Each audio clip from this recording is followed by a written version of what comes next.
Estábamos viendo cómo hacer tests en Django y hemos visto cómo hacer tests unitarios, digamos, estilo Python, los que haría en cualquier aplicación de Python. Pero en el caso de Django, muchos de los tests que me van a interesar son tests sobre la API que me ofrece mi aplicación, o sea, tests HTTP. Eso es lo que voy a probar en esta segunda parte de los tests. Tengo otros tests aquí, en una clase nueva que se llama getTest, que me van a probar la API porque van a simular gets a mi aplicación. En realidad, el sistema de testing que tenemos por debajo no le va a hacer falta hacer una petición HTTP real sobre una conexión TCP y todo eso, sino que, por decirlo de alguna manera, lo va a simular, pero a nosotros nos da un poco igual. Lo importante es que vamos a hacer como si hiciéramos un get y vamos a poder ver si los resultados de haber hecho ese get o ese post o ese put son correctos. Entonces, aquí lo llamo getTests a la clase, la puedo llamar de cualquier manera y de hecho puedo tener una clase de estas por recurso, una clase para get, otra para post y otra para put, o en realidad la puedo estructurar como me dé la gana, ¿no? Pero en este caso he decidido crear una clase getTests para probar el get sobre los distintos recursos que tengo en mi aplicación. Y voy a tener tres casos de test, tres tests. Test root, test empty y test create. Test root va a probar simplemente que puedo hacer un get sobre el recurso principal y que el resultado es razonable. Test empty va a probar que puedo hacer un get sobre un recurso vacío al que no le he metido nunca nada y que me va a dar un error. Y test create me va a permitir probar que puedo hacer un get sobre un recurso que acabo de probar y me da el contenido que debería tener ese recurso, que son tres de los test posibles que se me pueden ocurrir. Para poder hacer todo esto, voy a utilizar la clase client. Y la clase client me la proporciona también Django en el módulo tests. La he importado aquí arriba. Entonces, el módulo de Django de test me da, entre otras cosas, la clase client que simula un cliente de HTTP y que, por lo tanto, es muy útil para probar la API de mi aplicación. Y daos cuenta que aquí lo que estoy haciendo es justamente utilizar el cliente. Primero me creo un objeto cliente y después lo utilizo para hacer un get sobre el recurso barra. Veis que es muy fácil la sintaxis. Get y le paso como argumento el recurso sobre el que quiero hacer la operación. Puedo utilizar get, puedo utilizar post, puedo utilizar put, puedo utilizar delete. El resultado me lo mete en response, que es un objeto response de Django. Y por lo tanto tengo en él elementos que ya conocéis como status code o content. Status code me da el código de estado. Y, por ejemplo, aquí lo que estoy haciendo es comprobar que lo que me ha respondido como código de estado es 200. Recordad, 200 OK, todo ha ido bien. Es lo que me debería responder si yo pido la página principal, porque es el recurso principal, me lo debe dar siempre y me lo debe dar como correcto. Por lo tanto, me debería devolver un 200 OK. Y aquí estoy comprobando además que el contenido de esa respuesta, o sea, lo que venía en el cuerpo de esa respuesta, es un documento que incluye esto. En realidad va a ser un documento HTML y, entre otras cosas, tiene que incluir esto. Bueno, eso lo sé porque he construido la aplicación y sé lo que tiene que devolver. Entonces, para poder hacerlo, simplemente me quedo con el campo content, que recordar es el contenido del cuerpo de la respuesta de la petición de la respuesta HTTP, pero en formato bytes, no en formato string. Por lo tanto, lo tengo que convertir en un string y para eso lo decodifico como UTF-8, por ejemplo, y lo meto en el string content. Y a continuación, con una assertion, compruebo que esta cadena está en este contenido. O sea, que dentro del contenido de lo que venía en el cuerpo de la respuesta cuando yo hice un get, me viene esta cadena. Para poder hacerlo ya no uso assert equal como antes, que me comprueba si son dos cosas son iguales, como he hecho aquí, por ejemplo, sino que utilizo assert in, que es otra assertion distinto, que cuando le paso como argumentos strings, me permite ver si el primer string está dentro del segundo string. Es justamente lo que quiero probar en este caso. Repito que podéis mirar en la documentación de los test de Django, ahora os comentaré un momento por dónde anda, y podéis ver muchas assertions distintas para distintos tipos de datos, etcétera, que son los que me ayudan en todas estas comprobaciones. Otro test. Aquí voy a comprobar qué pasa cuando le pido un recurso vacío. ¿Me debería dar un error? Bueno, pues igual que antes, me instancio un objeto cliente para poder hacer la petición. Le hago un get a ese objeto, pero ahora como recurso no pongo barra, sino pongo barra empty. Podría poner cualquier cosa, es simplemente un recurso que no existe. No existe porque no he metido nada antes. Recordar que la base de datos de testing está vacía porque el sistema de testing la ha creado así. Por lo tanto, no tengo nada, esto debe dar un error. Y eso quiere decir que me debería devolver un 404. Y además, en la respuesta de error debe venir esto. Bueno, de nuevo lo sé porque yo he construido la aplicación y sé que las respuestas tienen que venir esto. Bueno, pues igual que antes utilizo el assert in para comprobar que esta primera cadena está en el contenido de lo que me ha devuelto el get que yo he hecho a barra empty. ¿Vale? Entonces, repito, estoy comprobando que me da error y que en el HTML de la página de error viene esta cadena que estoy poniendo aquí.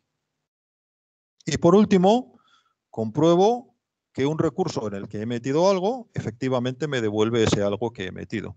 Para eso, bueno, me declaro una variable que va a ser el contenido que voy a meter en un cierto recurso. Me instancio igual que antes un cliente. Y ahora voy a hacer en lugar de un get un post, porque voy a simular el haber escrito en un formulario. Esta versión de Content CMS utiliza post para actualizar y el usuario tiene un formulario donde puede escribir el contenido de lo que va a poner y eso va en un campo que se llama content.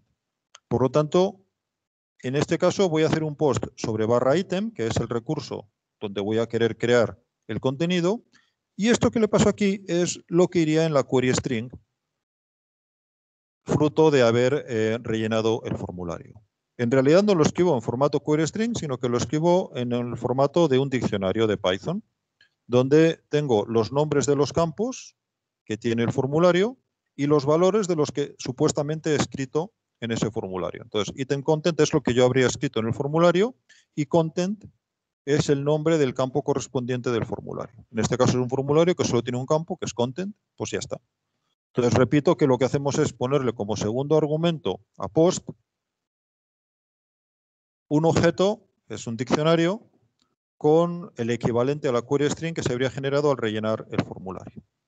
Y lo hago el post sobre el elemento ítem, que lo tenía vacío antes, como todos, porque se ha creado, repito, una base de nueva para testing y que está vacía. Bien, cuando hago el post, compruebo que me devuelva un 200 OK, porque en principio no debería dar ningún problema. Y a continuación hago un get de ítem, que ahora ya debería devolverme que tiene algo, no un 404 como antes, sino un 200, porque le acabo de poner algo. Por lo tanto, compruebo que efectivamente me devuelve un 200. Igual que antes, extraigo el cuerpo de la respuesta HTTP y lo convierto a UTF-8 para tener una string y compruebo que el contenido, lo que he escrito antes en el formulario, efectivamente es parte de lo que me ha respondido la petición. Porque cuando yo hago la petición a ese recurso, entre otras cosas, me dice el contenido del recurso. Y bueno, tiene que haber otras cosas, como por ejemplo en esta versión de CMS, pues tiene que estar el formulario. Pues aquí compruebo que efectivamente está el formulario. De nuevo con un assert in. Ya hemos visto antes que cuando ejecuto los tests, pues me da todo OK. Estos 3 tests se ejecutaron también antes. Vamos a hacer algún pequeño cambio aquí para ver qué pasaría si yo me equivocara cuando más adelante estoy tocando el código y por lo que sea, pues empiezo a tocar el código y yo qué sé. Imaginaros que, no sé, por ejemplo aquí en el get, fijaros que si no encuentra la página, o sea, si la página no está en la base de datos, aquí me devuelve página no encontrada y aquí un 404. Pues imagínate que yo no me acuerdo de esto y le pongo aquí, ¿por qué devuelvo un 404? Esto debería ser un 200. Y me sigo haciendo cambios en mi práctica y tal, y ya de repente empieza a haber cosas que no me funcionan. Bueno, pues voy igual que antes, ejecuto los tests y veo que hay un test que falla.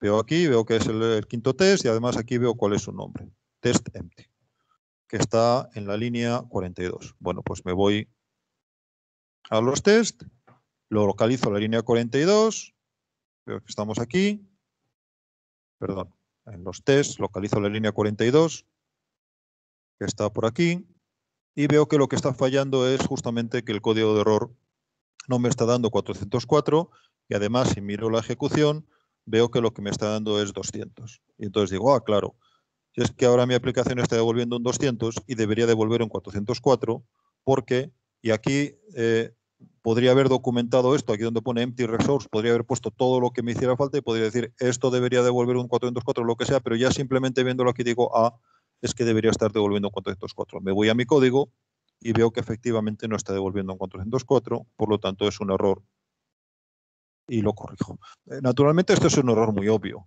Los errores pueden ser mucho más indirectos, pero sean como sean, esta es la forma o esta es una de las formas que me puede ayudar a detectarlos. Naturalmente, si ahora lo ejecuto, pues ya me da que todo va ok. Por lo tanto, repito, para ejecutar tests en Django tenemos los tests unitarios que hemos visto antes, que son similares a los que tenemos en cualquier aplicación Python normal, y los tests más específicos de Django que me prueban la API. Para probar estos tengo un cliente de pruebas que me da el propio Django y que importo del módulo Django Test y que puedo utilizar para hacer get, post, put y para obtener elementos de respuesta que me permiten mirar pues todo lo que viene en ello, las cabeceras, el código de estado, el contenido, cualquier cosa que me haga falta y puedo comprobar que lo que viene es correcto o no. Los ejecuto con manage.py y tests y así puedo ver cuál es el resultado de ejecutar los tests ahora mismo con mi código. Y para terminar esta parte, en el fichero README de este repositorio, pues hemos incluido un par de enlaces a más documentación, que son Testing en Django, que es el punto de entrada para la documentación de tests de Django, y el capítulo 5 de la creación de una aplicación Django, que es justamente cómo incluirle test, y que es un tutorial bastante detallado que explica por qué te conviene tener test, te explica los test de unitarios y te explica los test de recurso, los test HTTP como los hemos visto ahora. De hecho, la mayor parte de lo que os he comentado hoy está contenido en ese tutorial y hay más cosas en ese tutorial que yo no estoy comentando, así que os recomiendo que lo leáis. Y esto es todo. Nos queda únicamente ver cómo automatizar la ejecución de los tests cada vez que subo un commit a GitLab y eso lo vamos a ver en un momento.